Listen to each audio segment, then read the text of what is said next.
बिस्मिल्लाहिर्रहमानिर्रहीम। इय्याका नअबुदु व इय्याका नस्तईन।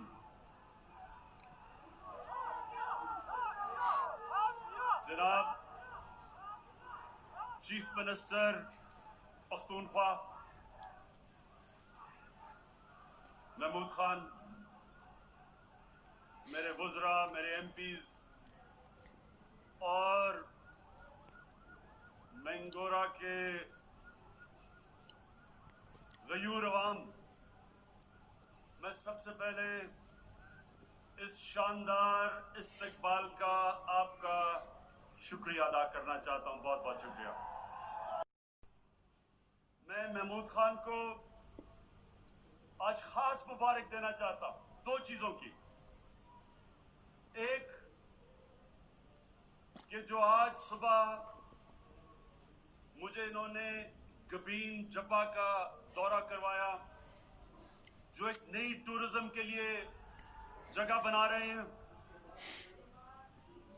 महमूद खान, मैं आपको इसलिए मुबारक देना चाहता हूं कि इंशाअल्लाह स्वात बिल्कुल बदलने वाला है। एक एक्सप्रेसवे की वजह से, मोटरवे की वजह से, और दूसरे ये जो टूरिज्म के इलाके आप खोल रहे हैं यहां, और मैं अल्लाह से दुआ करता हूं इंशाअल्लाह उस किस्म की खुशहाली आ रही है जो कभी पहले स्वात में नहीं आई। टूरिज्म, मेरे नौजवानों एक बात सुन लें कि टूरिज्म एक ऐसा शोबा है जिसमें इतना ज्यादा पोटेंशियल है, यानी वो इतना तेजी से बढ़ सकता है। कोई ऐसी चीज इतने थोड़े वक्त पे इतनी ज्यादा खुशहाली नहीं पाकिस्तान में ला सकती जो टूरिज्म है। और टूरिज्म के लिए अब जो पख्तूनख्वा की हुकूमत ने जो मुझे नई जगह बताई हैं, तो एक तो पख्तूनख्वा और स्वाद के लिए बहुत अच्छा है, लेकिन दूसरा पाकिस्तान के लिए अच्छा है कि बाहर से पैसा आएगा। टूरिज्म जितनी बढ़ती जाएगी, डॉलर चीज जो आपने पहला सूबा पाकिस्तान में जो आपने फैसला किया कि आपने अपने सारे शहरियों को हेल्थ कार्ड देना है, ये महमूद खान आपने अल्लाह का काम किया है। अल्लाह आपसे खुश होगा।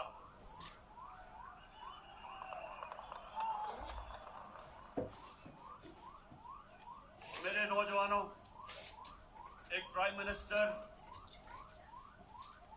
अपनी आवाम का बाप की तरह होता है, और बाप अपने बच्चों की तरबियत करता है। तो मैं आप सबको आज एक चीज बताना चाहता हूं कि जब आप नमाज पढ़ते हैं तो आप अल्लाह से एक चीज मांगते हैं कि अल्लाह मुझे उनके रास्ते पे लगा जिनको तूने नेमतें बख्शी, उनके नहीं जो गलत रास्ते पे चले गए। नौजवानों, मेरी बात सुन लें। सारा वक्त आपकी जिंदगी में आपके सामने दो रास्ते आएंगे। अल्लाह के हबीब थे और अल्लाह ने आपको कुरान में कहा है कि उनके रास्ते पे चलो, उनकी सुन्नत पे चलो। अल्लाह का हुक्म है कि उनकी सुन्नत पे चलो। तो उनकी सुन्नत, एक तो उनका किरदार था, दुनिया के सबसे अजीम लीडर थे वो। ना कभी ऐसा लीडर आ सकता है, ना कभी आएगा, ना कभी ऐसा अजीम इंसान आ सकता है, ना आएगा, ना पहले कभी आया। और दूसरी उनकी सुन्नत मदीना की रियासत थी, और मदीना की रियासत में दो चीजें थी। सबसे पहले इंसानियत का निजाम था, और दूसरा कानून की बालादस्ती थी। कानून के सामने सब एक बराबर थे। और वो मदीना की रियासत की वजह से, उस मॉडल से मुसलमानों ने कई सदियों तक دنیا کی امامت کی. تو آج ہم جو پاکستان بنا رہے ہیں وہ مدینہ کے ریاست کے اصولوں پہ، سب سے پہلا اصول انسانیت کا. اور جو محمود خان آپ نے فیصلہ کیا کہ سارے پختونخوا کے لوگوں کو آپ ہیلتھ کارڈ دیں گے، ہیلتھ انشورنس دیں گے، یعنی 10 لاکھ روپے ایک خاندان کے پاس ہوگا. کسی بھی ہسپتال میں اپنا علاج کروانا چاہے 10 لاکھ روپے تک کروا سکے گا. یہ اتنی بڑی نعمت ہے نوجوانوں، یہ اتنی بڑی نعمت ہے. ایک غریب گھر میں بیماری ہوتی ہے اور اس غریب گھر میں پیسہ نہیں ہوتا علاج کروانے کا. سوچیں اس گھر پہ کیا گزرتی ہے. وہ بیچارے قرضے لیتے ہیں، گھر مقروض ہو جاتا ہے، اپنے قریبی بچوں کو ماں باپ کے علاج کرواتے کرواتے گھر قرضوں میں چل جاتا ہے.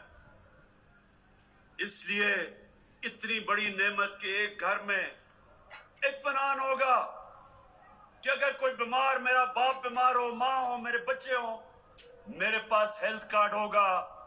کسی بھی ہسپتال میں، گورنمنٹ کا ہسپتال یا پرائیویٹ ہاسپٹل، کسی بھی ہسپتال میں جا کے میں علاج کروا سکوں گا. مبارک دیتا ہوں میں آپ کو، محمود خان اور پختونخوا کے لوگوں کو. اور اس کے ساتھ ساتھ انشاءاللہ جو اور ہم چیزیں کر رہے ہیں، جو نیا پاکستان ہاؤسنگ، یہ پہلی دفعہ پاکستان میں ہوگا کہ گورنمنٹ ایسے گھر بنائے گی کہ غریب آدمی قسطوں میں گھر خرید سکتا ہے. جو وہ کرایہ دیتا ہے اس کرائے کی جگہ وہ قسطیں دے گا اور اس کا اپنا گھر ہو جائے گا. سب سے زیادہ ضرورت ایک انسان کو اپنے گھر کی ہوتی ہے، اپنی چھت کی ہوتی ہے. اور عام آدمی کے پاس پیسہ نہیں ہوتا کہ اپنا گھر بنا سکے. اس لیے یہ جو دوسری چیز ہم کرنے جا رہے ہیں، یہ بھی انشاءاللہ پاکستان میں پہلی دفعہ ہوگی. دیر ہمیں اس لیے لگی کہ جو قانون تھا، ایک فور کلوجر لا قانون تھا، وہ عدالتوں میں 2 سال سے تھا. اللہ کا شکر ہے کہ وہ قانون وہ عدالتوں سے فیصلہ ہو گیا ہے اور اب انشاءاللہ ہم وہ نکل جائیں گے اس سفر پہ کہ ہمارے لوگوں کو، جو غریب لوگ ہیں، جو تنخواہ دار ہیں، جو مزدور ہیں، ان کو موقع ملے گا اپنا گھر لینے کے لیے. اور تیسری چیز کہ پاکستان میں ہم ایک تعلیمی نظام لے کے آ رہے ہیں. یہ ہماری 73 سال کی تاریخ میں پہلی دفعہ ہوگا کہ یہ طبقاتی نظام، انگلش میڈیم امیر کے لیے، اردو میڈیم اور پھر دینی مدرسے، انشاءاللہ جو ایک تعلیم کا نظام لے کے آ رہے ہیں، یہ پہلی دفعہ پاکستان کی تاریخ میں ہوگا. موقع ملے گا غریب گھرانوں سے بچوں کو اوپر آنے کا. وہ بھی اوپر آ سکتے ہیں، وہ بھی پروفیسر بن سکتے ہیں، ٹیچر بن سکتے ہیں، ڈاکٹر بن سکتے ہیں.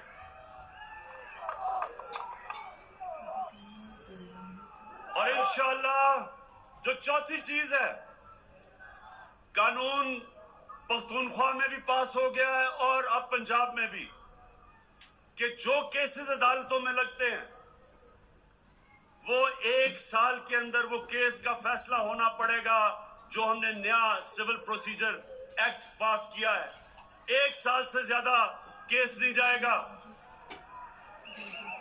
زمینوں کے کیسز 20-20 30-30 سال تک چلتے ہیں، لیکن پختونخوا میں اور پنجاب کے اندر جو قانون ہم نے پاس کر دیا ہے، انشاءاللہ 1 سال کے اندر کیس ختم ہو گئے. تاکہ یہ جو زمینوں کے کیسز، ساری عدالتیں بھری ہوئی ہیں، زمینوں کے کیسز ختم نہیں ہوتے. انشاءاللہ یہ ایک بہت بڑی تبدیلی انصاف کے نظام میں آئے گی. اور اب جو دوسری چیز، مدینہ کی ریاست کی بنیاد 2 اصولوں پہ تھی. इंसानियत पे फलाई रियासत बनी थी, दुनिया की तारीख में पहली, जो इंशाल्लाह पाकिस्तान को हम बनाने चले हैं, और दूसरी कानून की बालादस्ती। अब ये जो ड्रामा हो रहा है, सारे पाकिस्तान के बड़े बड़े डाकू इकट्ठे हो गए हैं।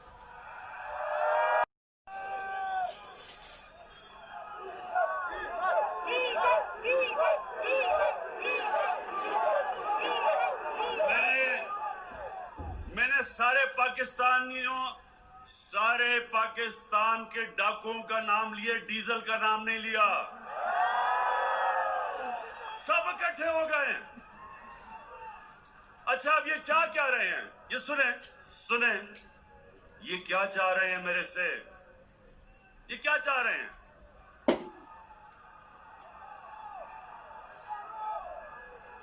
अब ये ऐसे है, नौजवानों सुनो, ये ऐसे है कि आपके घर पे कोई डाका मारता है, सारी चीजें चोरी करके ले जाता है, घर बेचारे लोगों को कर्जे लेने पड़ते हैं, खाने पीने के लिए कर्जे, बच्चों को स्कूल भेजने के लिए कर्जे,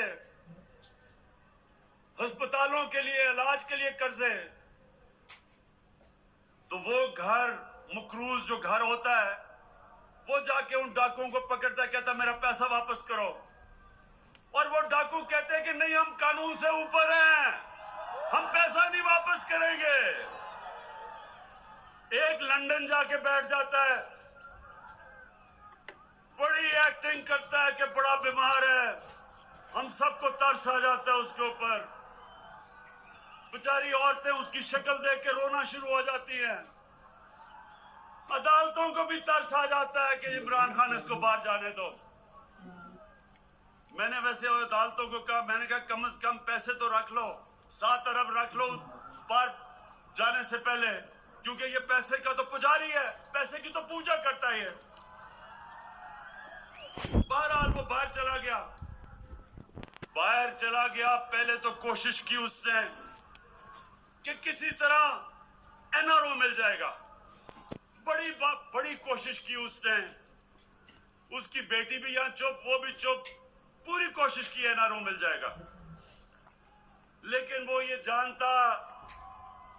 जानता है कि इमरान खान एनआरओ नहीं देने लगा।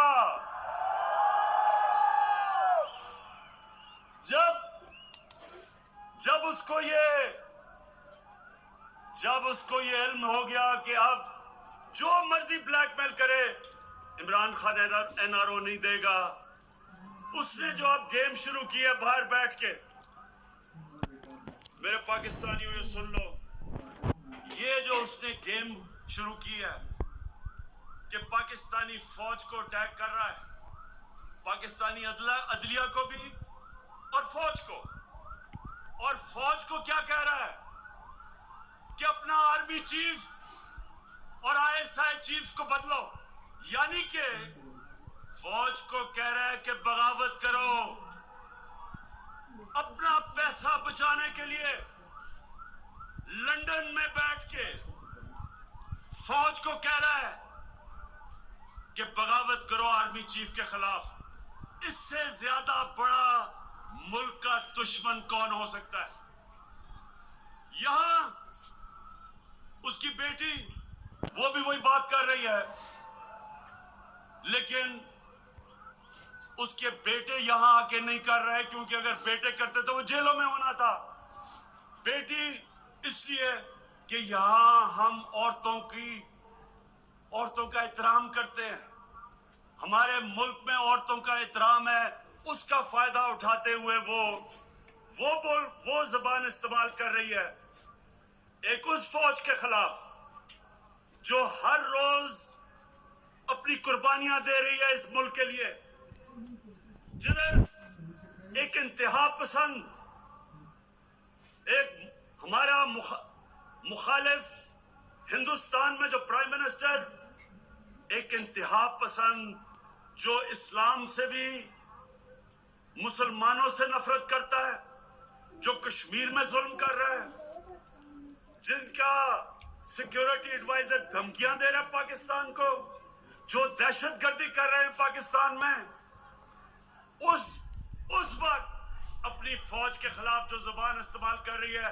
मैं आपको यकीन दिलाता हूं कि कोई और मुल्क होता आज उसको जेल में डाल दे, लेकिन यहाँ औरतों का हम एहतराम करते हैं, इसलिए वो उसको इजाजत है कि खुल के बात करे।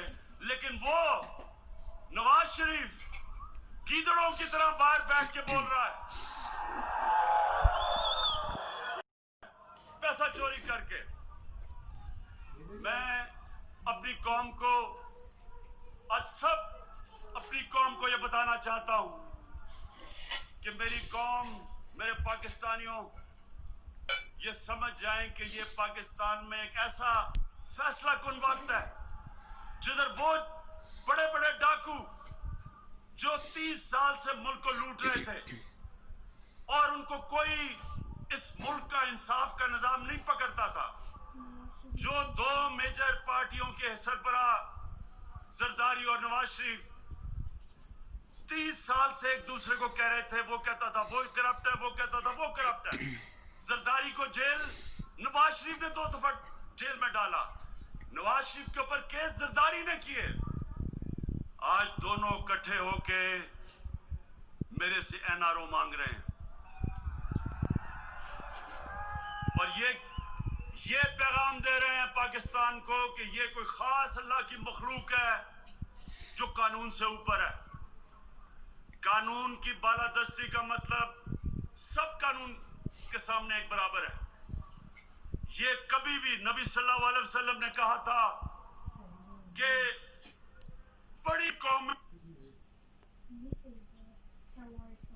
खैबर पख्तूनख्वा करे लाखों की, तो वो कितने साल जेल में रहता है। और जो लोग अरबों रुपए की चोरी करके मुल्क का पैसा बाहर ले जाएं, वो कहें कि हमें एनआरओ दे दो। क्या आप समझ देंगे इसको एनआरओ देना चाहिए? नहीं, कोई ऐसे हैं जो समझते हैं कि उसको एनआरओ देना चाहिए। जिस दिन, नौजवानों ये सुन लो, जिस दिन मैंने अपनी कुर्सी बचाने के लिए इन डाकुओं को, जिस दिन मैंने एनआरओ दिया, मैं उस दिन अपनी मुल्क से सबसे बड़ी गद्दारी करूंगा। जनरल मुशर्रफ ने इस मुल्क को, इन दोनों को, शरीफ को और जरदारी को एनआरओ दे के सबसे बड़ा जुल्म किया पाकिस्तान से, क्योंकि जब वो एनआरओ दिया गया उसके बाद इन दोनों ने 10 सालों में पाकिस्तान का कर्जा 4 गुना ज्यादा बढ़ाया। 6,000 अरब से हमारा कर्जा 10 सालों में 30,000 अरब पे गया। 60 साल में हमारा कर्जा 6,000 अरब था। उस एनआरओ की वजह से हमारा कर्जा 30,000 अरब पे गया, जो आज हमें बोझ उठाना पड़ रहा है इनकी चोरी का। इसलिए पाकिस्तान के लोगों, ये समझ जाओ कि ये मुल्क तरक्की तब करेगा जब इस मुल्क में कानून की बालादस्ती होगी और पाकिस्तान एक फलाई रियासत बनेगा, जो कायद आज़म और इलामा इकबाल का ख्वाब था। और इंशाअल्लाह मेरा ये वादा है कि मैंने पूरी तरह अपना पूरा जोर लगाऊंगा, अपना जोर लगा रहा हूं ये 2 चीजों को करने के लिए, एक पाकिस्तान को फलाई रियासत बनाने के लिए और दूसरा पाकिस्तान के अंदर कानून की बालादस्ती कायम करने के लिए। मैं आखिर में आपका फिर से शुक्रिया अदा करता हूं। स्वात के लोगों, मलाकंड के लोगों, हमेशा आपने मेरी हौसला अफजाई की। आपका बहुत बहुत शुक्रिया।